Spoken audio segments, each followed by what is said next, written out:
ವಿಧಾನ ಪರಿಷತ್ನ ಚುನಾವಣೆಗೆ ಕಾಂಗ್ರೆಸ್ ಅಭ್ಯರ್ಥಿಗಳ ಪಟ್ಟಿ ಬಹುತೇಕ ಫೈನಲ್ ಆಗಿದೆ.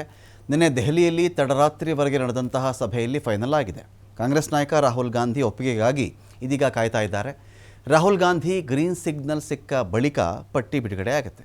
ಬಹುತೇಕ ಇವತ್ತು ತಡರಾತ್ರಿನೇ ಪಟ್ಟಿ ಬಿಡುಗಡೆ ಆಗಬಹುದು. 8 ಸ್ಥಾನಗಳಿಗೆ 11 ಹೆಸರುಗಳನ್ನು ಪಟ್ಟಿ ಮಾಡಿದ್ದಾರೆ ನಾಯಕರು. ಶೆಟ್ಟರ್ ರಾಜೀನಾಮೆಯಿಂದ ತೆರವಾದಂಥ ಸ್ಥಾನಕ್ಕೂ ಆಯ್ಕೆಯಾಗುತ್ತೆ. ಪ್ರಸ್ತುತ ಬರುವಂಥ 7 ಸ್ಥಾನಗಳಿಗೂ ಕೂಡ ಅಭ್ಯರ್ಥಿಗಳ ಆಯ್ಕೆ ಮಾಡಲಾಗುತ್ತೆ. ರಾಹುಲ್ ಒಪ್ಪಿಗೆ ಬಳಿಕ 8 ಮಂದಿಯ ಪಟ್ಟಿ ರಿಲೀಸ್ ಆಗುತ್ತೆ.